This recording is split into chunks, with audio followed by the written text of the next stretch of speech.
Nabire untuk memberikan penguatan tentang kehumasan, bahwa Humas Polri atau tugas-tugas Humas itu sangat penting di dalam diseminasi informasi kegiatan kepolisian. Tentu Humas Polri itu juga tidak melaksanakan tugas dengan sendirinya, perlu kemitraan-kemitraan yang harus kita bangun. Maka dari itu pada kesempatan pertemuan ini kami undang Kasatpum di seluruh Polres Nabire, terus kemudian Kasabintel, Kasadimas, Kabahom di Polres Paniai dan Kujeng, terus kemudian Intan Jaya. Tentu terkait dengan diseminasi tugas-tugas kepolisian. Begitu juga dengan kemitraan, baik kemitraan di internal, kolaborasi tugas-tugas kepolisian yang harus dibangun oleh Humas sendiri. Juga kita punya kemitraan eksternal, termasuk dari rekan-rekan wartawan. Wartawan itu, peranan wartawan sangat penting di dalam tugas-tugas kepolisian. 60-75% itu dominan rekan-rekan insan pers, wartawan itu melakukan kegiatan-kegiatan diseminasi informasi tentang tugas keberhasilan tugas kepolisian. Jadi kalau rekan-rekan wartawan, saya bilang jangan kamu jauhi insan pers itu, karena wartawan ini sangat dominan di dalam diseminasi informasi, menyampaikan apa yang dilakukan oleh rekan-rekan yang ada di satuan fungsi di Polres. Apakah itu dalam rangka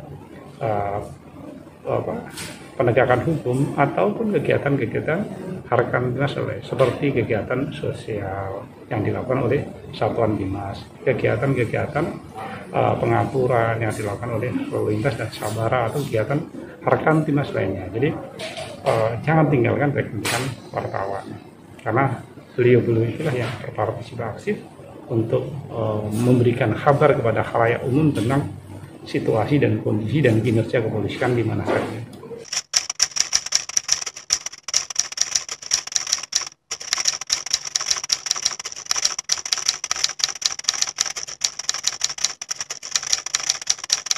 Jadi situasi Kamtibmas pada umumnya, terutama menjelang dan pasca Lebaran, karena hari ini tepatnya nanti malam pukul 00 akan selesai operasi Ketupat Matoa 2021. Ini operasi terpusat, operasi kemanusiaan dalam rangka mengawal kegiatan masyarakat. Tentu dari awal kebijakan Presiden bahwa tidak dilaksanakan kegiatan mudik itu berlaku kepada ASN dan aparat TNI Polri.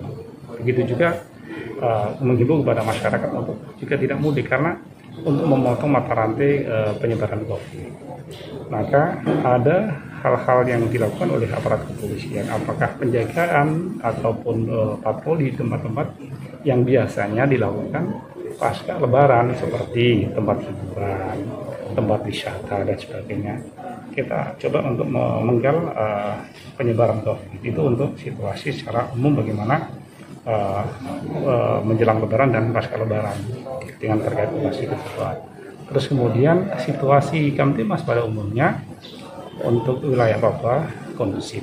Namun perlu diketahui ada beberapa peristiwa dari 2 minggu terakhir ya, kemudian terjadinya pembunuhan oleh kelompok kriminal atau teroris terhadap Kabin Papua, terus kemudian kontak tembak terhadap rekan-rekan kami yang anggota Brimob itu, terus kemudian pasca itu terjadi kontak tembak, rentetan kontak tembak, sehingga kemarin pagi, yang notabene kemarin pagi itu ada 3 korban yang termonitor oleh rekan-rekan kami yang ada di sana. 2 itu meninggal dunia, diketahui meninggal dunia, dan 1 luka, posisinya melarikan diri. Dan kemarin hingga jam 4 sore masih rekan-rekan masuk pengejaran, karena 1 kelompok kriminal senjata yang melarikan diri itu dan dalam keadaan luka itu membawa senjata AK yang dari rekannya kelompok kriminal. Jadi itu yang masih menjadi konsentrasi ketika sebagian kecil mengisolasi mengamankan TKP, terus kemudian yang lainnya masih melakukan pengejaran. Tapi kami selalu berharap kepada seluruh warga masyarakat Papua untuk sama-sama menciptakan situasi kondusif hindari kekerasan apapun, apakah fisik, non fisik, rasa ketakutan sekalipun. Itu harus kita upayakan. Karena apa? Kita ingin situasi ini terjaga dengan baik. Hindari kekerasan.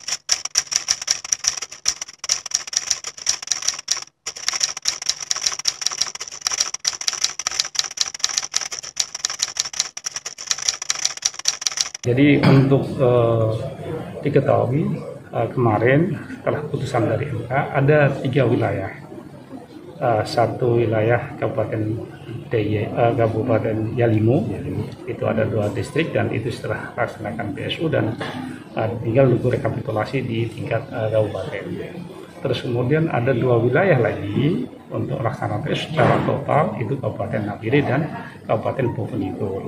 Nah, rekan-rekan kami yang ada di Nabire dan Bovendigul sudah siap untuk melakukan proses pengawalan penyelenggaraan pemungutan suara ulang ya pada bulan depan untuk Nabire. Untuk Bovendigul kita masih catat.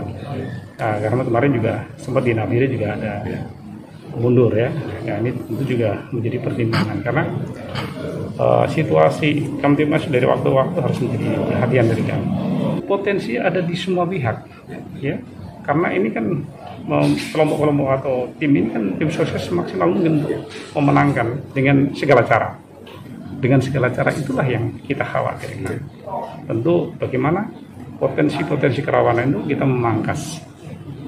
Dengan apa? Dengan kegiatan kepolisian, apakah itu bentuknya sambang, apakah itu bentuknya penggalangan, apa bentuknya patroli dan kegiatan kepolisian lainnya.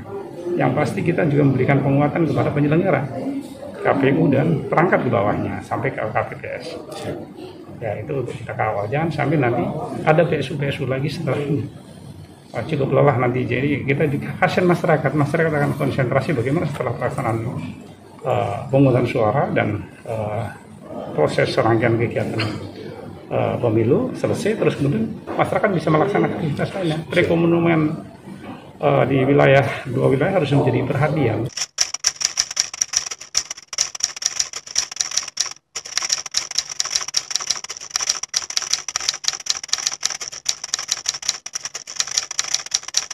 Jadi sekali lagi ya, laksanakan PSU dengan penuh kedamaian.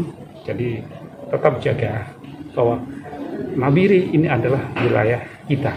Kita sebagai orang Nabire harus jaga wilayah ini dengan tetap memperhatikan supaya tentu dari penyelenggara kemudian dari masyarakat harus tetap menjaga keseimbangan. Dalam artian jangan sampai memprovokasi terjadinya gejolak-gejolak yang akan menimbulkan gangguan Kamtibmas. Juga rekan-rekan saudara-saudara kita generasi muda atau masyarakat orang harus punya ikut andil menciptakan Kamtibmas ini ya, karena ini juga menjadi perhatian pada kita semua dan ini 2 kabupaten ini menjadi perhatian di seluruh Indonesia.